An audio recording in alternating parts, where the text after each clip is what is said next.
Robert Plant made a choice in 1980 that cost him $800 million. He turned down the greatest music deal ever, and fans still don't know why. But that choice was just the start of a life full of mysteries. He had a secret relationship with his ex-wife's sister. He seldom ever talks about his son. And a tendency of losing everyone he cares about. Now that he's 77, he lives alone with memories that are too hard to discuss. The rock star's life right now isn't only sad. It's hard to believe. Robert Plant's childhood was one with both stability and uncertainty. Robert C. Plant, his father, was a licensed civil engineer who worked on key projects during World War II, such as building runways. The family resided in West Bromwich, where they wanted to be comfortable in the middle class, but they weren't sure if they would stay there. Annie Celia Kane, his mother, who was of Romani origin, was the source of the true stress. Plant's background gave him a feeling of mysticism, folklore, and the free spirit of those who don't belong. It was very different from the ordered world of blueprints and buildings that his father lived in. The Black Land, named after the soot and smoke that hovered in the air from heavy industries, felt drab and hard. His mother's background gave him a separate universe full of color and imagination, which eventually influenced his songs, which often had elements of myth and magic. Being stuck between those two worlds as a child was his biggest challenge. As he became older, it became harder to ignore the fight with his parents. His father wanted him to take a safe road and become a chartered accountant, which was the most respectable job in Britain after the war. Robert C. Plant was really sad that his son was going to give up on his dream after working so hard to get to the top. But Robert had already found something else that took up all of his time. He learned about the blues and its raw strength and emotional honesty from performers like Muddy Waters, Howlin', and Sonny Boy Williamson too. He could feel the sorrow and yearning in the music, even if he had grown up distant from the reality it talked about. He used his allowance to buy rare imported records from a Birmingham store called the Diskery. He would shut himself in his room and study every sound. Not only was it music for him, but it was also a style of life that went against the calm, safe life his parents wanted for him. He was going to King Edward VI Grammar School in Stourbridge by the time he was 16. This was a wonderful moment for his family. It was a step toward college and a good future. But Robert felt like he was stuck. The topics he had to learn, like Latin and algebra, were pointless next to how much he loved the blues. He said he was a square peg in a round hole. He made the brave choice to leave school at 16, even if he only had a couple GCEOs. It wasn't merely a mistake to them, but a total betrayal of what they had strived for. He thought that was the only way to move forward. He wasn't just quitting school. He was leaving behind the life they had prepared for him. At home, the stress got so bad that it couldn't go on any longer. Robert left for good when he was only 16. It wasn't a big adventure, it was a hard and scary period. He had no money and nowhere to go, so he slept on the floors of friends' homes and moved about a lot, living the kind of life he had once admired in the bluesmen he adored. Maureen Wilson, his lover, who was a little older than him, helped him with both money and feelings.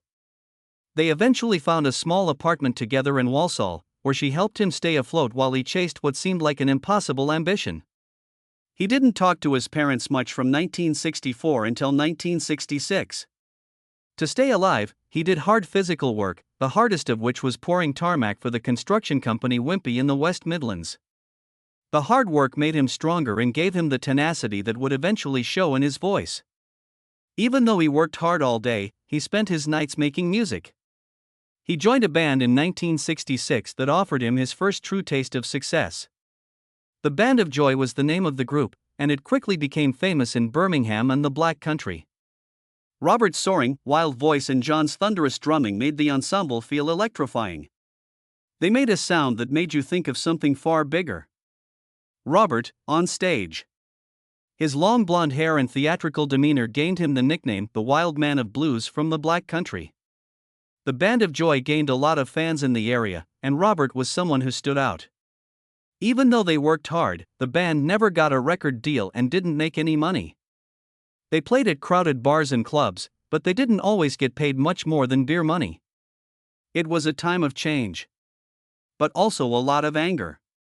Everything was different by the summer of 1968. The great guitarist Jimmy Page from the Yardbirds was in trouble. His band had just broken up in July, and he had tour contracts in Scandinavia and the United States totaling roughly $30,000. He was in danger of losing a lot of money if he couldn't locate a new organization immediately. Terry Reid, the singer he wanted to work with, said no, but Reid suggested Robert Plant instead. Robert was only 20 years old at the time and was barely getting by on approximately $20 a week. Page didn't just meet him by chance. He was desperately looking for someone who could assist him escape going bankrupt and being forgotten. Page drove 120 miles from London to see Robert play with the little-known band Hobbs Tweedle in front of a small audience at a teacher training college in Birmingham on July 31, 1968. That night, Robert's performance blew him away. He performed Somebody to Love by Jefferson Airplane and blues songs with a voice that stretched 4 octaves. He moved in a way that Page had never seen before. Robert had a weird, almost magical energy on stage. Page later said that he assumed there must be something wrong with him because a huge band would have already signed him. The fact was that London bands had turned down Robert because they thought he was too heavy or too weird for the mainstream. Page knew that night that he had met someone special. Robert went to see Page at his Victorian boathouse in Pangbourne the next day. There were medieval tapestries, Eastern paintings, and literature on the occult all over the house, which set the scene for what developed into an all-night session. Robert had brought with him several rare American blues records, like the complete works of Robert Johnson and recordings by Skip James. These records were the same as Page's own collection. They stayed up till 4 in the morning, sharing music and thoughts. At one point, they sang Babe, I'm Gonna Leave You, and Robert's voice was so strong. Said it looked like the house's wooden beams were shaking. By morning, they had written the first parts of songs like Dazed and Confused and Communication Breakdown, which would later make them millions. Page then worked on finishing the band with Robert on board. Robert said they should hire John Bonham, who was then making $40 a week with Tim Rose's band. Bonham's drumming was so loud that he has been banned from several places because his bass drum broke walls. Page offered him $25 simply to try out, which was almost twice as much as he was already making. And it worked. John Paul Jones, a session musician who has worked with the Rolling Stones and Donovan, joined them to complete the band. Jones had gone to the Royal College of Music and could play a lot of different instruments well. By 1967, he was making more money as a session musician than a lot of full-time rock stars. In barely 3 weeks, this new group had formed. Each member had a unique skill, yet they all made less than $150 a week.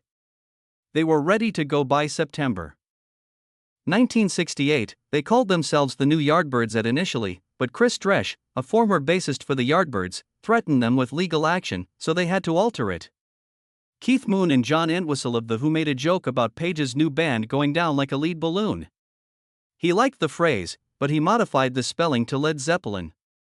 He thought it was a fantastic way to show the blend of weight and flight, power and beauty that he wanted the band to show.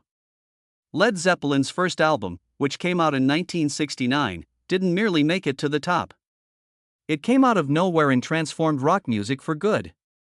Within a few months of getting together, the band was selling more records than well-known bands and creating the sound that would later characterize heavy metal. Jimmy Page happened to hear Robert Plant sing Somebody to Love at a college in Birmingham. He could tell immediately away that Plant's voice was different from any other.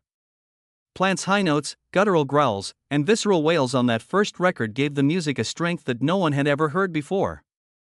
It was the spark that led to the formation of bands like Black Sabbath, Judas Priest, and Iron Maiden. Led Zeppelin was named the new Titans of Rock before they even ended their first global tour. This impacted music forever. Robert Plant was at the center of this rise. Fans couldn't forget how he looked on stage. People called him the Golden God because he had long blonde hair that fell over his naked chest and stood tall and confident. He didn't just sing. He danced with intensity, snapping his fingers, flinging his head back, and adopting aggressive positions that made every performance stand out. His appearance became an emblem of rock music.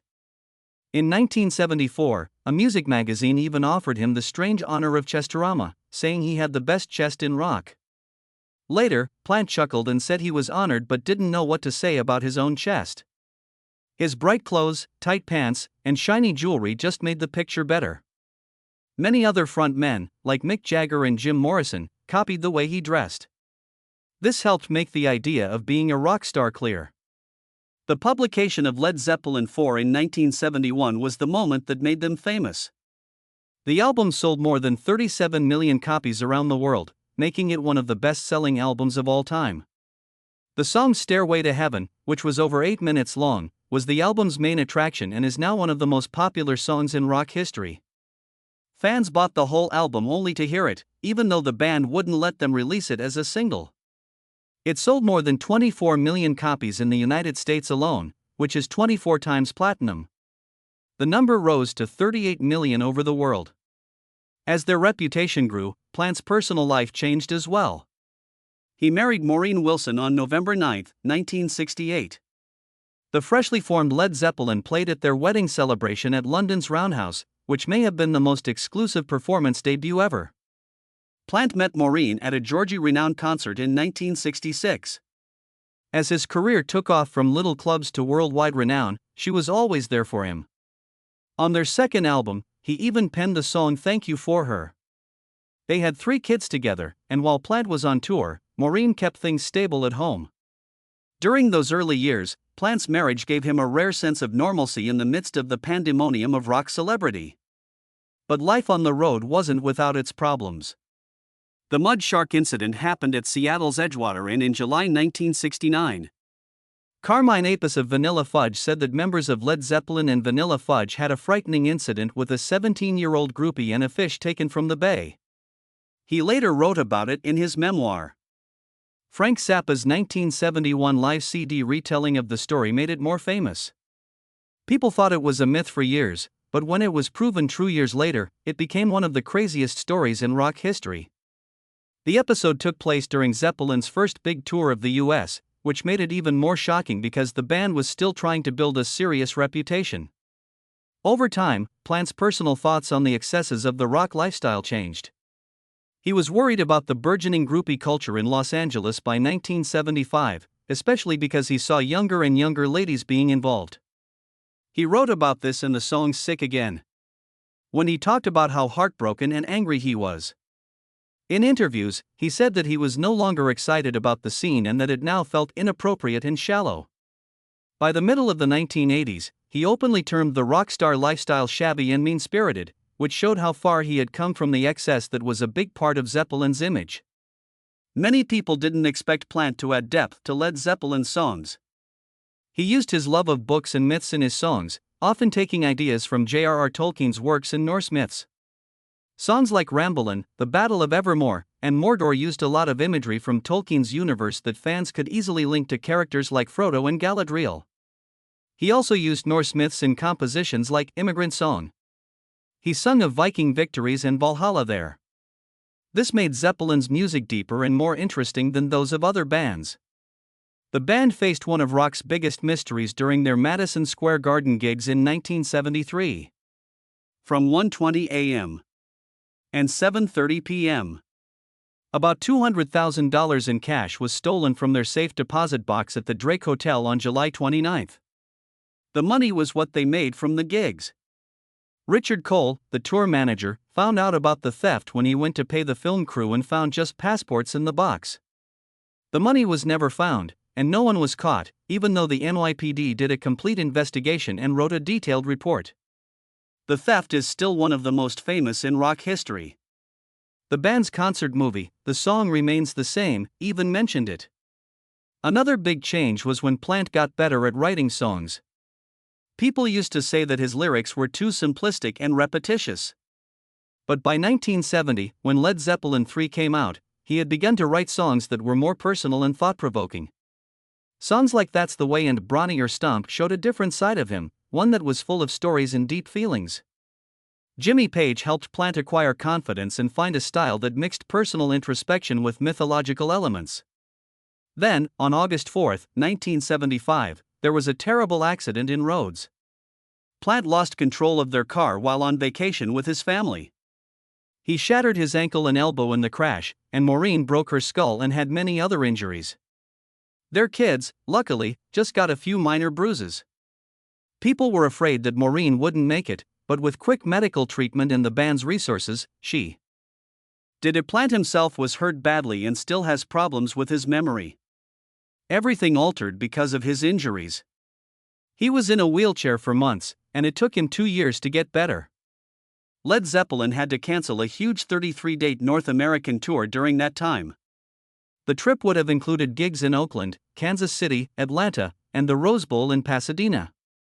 Fans were devastated by the cancellations, which cost the band millions of dollars. It was even worse that Plant had to learn how to record while sitting in a chair. By 1977, Zeppelin was back in the US for a huge tour. Their first in 2 years since Plant's tragic vehicle accident. Fans had been waiting for a long time, and suddenly there were 51 events planned in big American cities. The tour garnered more than $5 million in advance sales, and Madison Square Garden and the Chicago Stadium sold out right once. Each venue had 15,000 to 20,000 seats. While the band played in front of 76,000 people at the Louisiana Superdome in New Orleans on July 23, 1977, Plant got a phone call that would change his life forever. Maureen, his wife, was calling from England to tell him that their 5-year-old boy, Karak, had suddenly become very sick. She said he was throwing up a lot, had a fever of 104 degrees, and was very weak, which scared her. The plant was 4,000 kilometers away. Plant got the second call 3 days later, on July 26. Karak had died from a rare virus that killed him in less than 48 hours. Plant was going to go home that day, but he missed the chance to see his son alive by only a few hours. Witnesses stated he fell to the ground and screamed in anguish so loudly that it rang down the hotel hallway. The band quickly canceled the last 27 gigs of the tour, losing roughly $4 million and disappointing more than 800,000 people who had bought tickets. He locked himself in his hotel room for 6 days and refused to go. His bandmates and crew made sure he at least ate and drank water. He dumped thousands of dollars worth of alcohol down the toilet, turned down narcotics, and informed manager Peter Grant that he didn't think he could ever perform again. Their insurance company even tried to deny a $2.3 million claim, stating that death in the family wasn't covered. This made the tragedy much worse. For the following year and a half, Plant lived in almost complete isolation on his farm in Worcestershire. He lost more than 30 pounds and was only visited by a few close family members and acquaintances. John Bonham's encouragement was the only thing that kept him from quitting music for good. Later, Plant said he was ready to leave for good and maybe even become a teacher until Bonham stepped in. Bonham even used his own 6-door Mercedes limousine, complete with a driver's hat, to make Plant's life safer and more comfortable. He and his wife, Pat, lived close by and were close to the Plant family, giving them assistance that went beyond friendship. Led Zeppelin fans thought they would have broken up in 1977 if it hadn't been for him. The catastrophe changed Plant in every way. The man who used to be considered as the golden god of rock, with his crazy stage presence and lyrics that sounded like they came from a fairy tale, no longer cared about dream worlds or the way rock stars acted. He wanted things to be real. He nearly instantly quit using drugs and alcohol. He instead thought about the people he loved who were genuine. He subsequently said that he spent a lot of that time wondering what it meant to be a father and spouse instead of a performer and whether his life was worth living. All My Love, one of the most moving songs in rock history, came out of his sadness. Plant composed it as a direct homage to Karak, saying that it was a way to honor the happiness his son had brought to him and his family. He recorded the vocals on one cassette and couldn't go back and listen to the raw feeling more than once. The song was unlike from anything Zeppelin had done previously. It was based on John Paul Jones' Yamaha GX1 synthesizer and didn't have any involvement from Jimmy Page. It was one of just 2 Zeppelin songs that Page didn't help write, which shows how important it was to Plant. He later claimed that it was one of the best times for the band. The difference was obvious when the band recorded In Through the Outdoor in Stockholm in late 1978. Because of their drug problems, Jimmy Page and John Bonham were often not there, thus Plant and Jones did most of the writing. Plant's new point of view changed the whole record, which reached #1 on the Billboard 200 and stayed there for weeks. By 1980, John Bonham's drinking had gotten so bad that it was impossible to disguise. There were significant warning signs during Led Zeppelin's European tour in June and July of that year. He fell down in the middle of the third song at a concert in Nuremberg.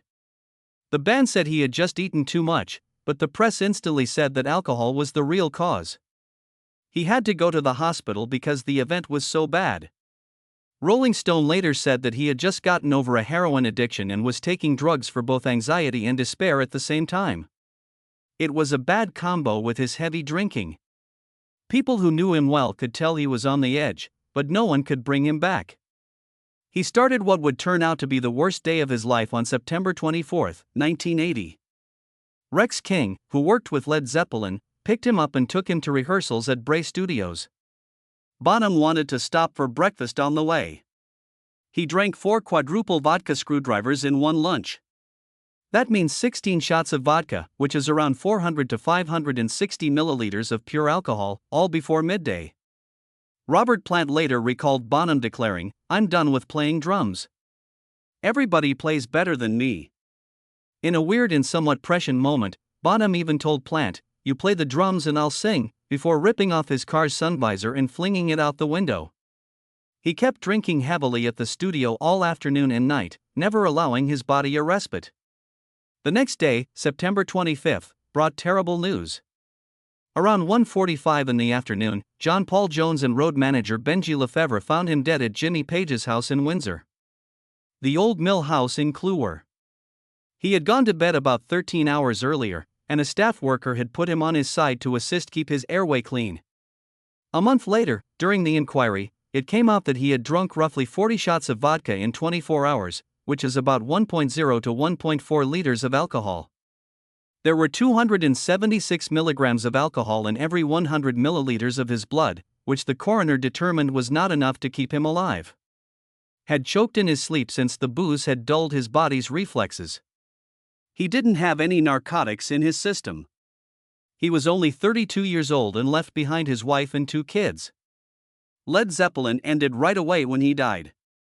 On December 4, 1980, 70 days later, the band made it clear that they would not continue on without him. Robert Plant, Jimmy Page, and John Paul Jones, the 3 remaining members, said they couldn't go on because they didn't want to hurt Bonham and his family. Their choice was unusual in the history of rock music. The band turned down huge offers to get back together. They once said no to $90 million each for a tour of the U.S. There were also claims years later that Richard Branson had made an offer of $800 million. Their scheduled tour of North America, which was supposed to start on October 17 in Montreal, was called off right away. The time that characterized rock music for more than 10 years was suddenly finished. Robert Plant felt like he couldn't fill the hole left by Bonham's death at age 32. Phil Collins came in at that point. Collins, who was already making a name for himself as a solo artist, told Plant, "The guy who sat behind you all those years was my hero." He played drums on 5 of the 8 tracks on Plant's debut solo album, Pictures at 11. He even went on tour with Plant in 1983. Plant subsequently remarked that Collins didn't really give him guidance, he just provided him the support and encouragement he needed to get back on his feet. Pictures at 11 came launched in the US on June 25, 1982, and in the UK on July 2, 1982. It showed that Plant could do well without Zeppelin. In the UK, it reached number 2, and in the US Billboard 200, it reached number 5. It became platinum in the US, Canada, and gold in Australia. People who didn't like the record complimented it, while Rolling Stone said that Plant turned small goals into a big event. Before Led Zeppelin's Swan Song label went out of business, this was the sole solo record he had put out. He had his first solo success, Big Log, the next year. The song made it to number 20 on the US Billboard Hot 100 and number 11 in the UK. It also made it to number 6 on the Billboard Top Tracks chart. The story behind it was strange. While the musicians were playing around with a TR-808 drum machine at Rockfield Studios, they ran out of firewood. They found a 15-foot log and, since they didn't have any tools, they slowly burnt one end until it was hollow. The song's strange title came from that strange moment. Storm Thorgerson directed the song video, which showed terrifying scenes from California and Nevada, like Death Valley and Las Vegas. It helped Plant's new image stick. Plant's work was going well, but his personal life was falling apart. He married Maureen Wilson in 1968, but their marriage terminated in 1983. She was there for him when he became famous, when his 5-year-old son Karak died in 1977, and when Led Zeppelin broke up in 1980. But Plant's solo career, which involved a lot of touring, was too much for him. After the divorce, she went out with Ian Hatton for a short time. He was a guitarist in Jason Bonham's band in the early 1990s. Even though they were apart for years and Plant eventually had a kid with another woman, many people think that no one ever took Maureen's place in his heart. Plant's biggest solo success was his 1988 album Now and Zen. It came out on February 29 and sold 3.1 million copies around the world. It reached number 6 in the US and number 10 in the UK. By 2001, the album had sold 3 million copies in the US. It had Jimmy Page on 2 songs, Heaven Knows and Tall Cool One, the second of which used riffs from Led Zeppelin songs. Many people thought it was impossible for him to do what he did, mix his old sound with his new one and do better than Zeppelin. In 1991, Plant had his 4th kid, Jessie Lee, with Shirley Wilson, who was the sister of Plant's ex-wife Maureen. Fans were shocked by this strange familial situation, which made the news. The delivery happened after Plant lost his son Karak years before, which was very hard for him. Jessie Lee is now 34 and has decided to live a solitary life. Fans only know bits and pieces about him. Plant started dating American folk singer Patty Griffin in 2010 after working with her in the band Joy. They lived in both Texas and England for a few years, but the changes in culture were too much for them. That he was heartbroken and sorry when they broke up in 2014. He worked with Alison Krauss on the album Raising Sand in 2007, which is one of his most famous efforts. The record won all 5 categories it was up for at the 2009 Grammys, despite all odds. For example, Album of the Year and Record of the Year.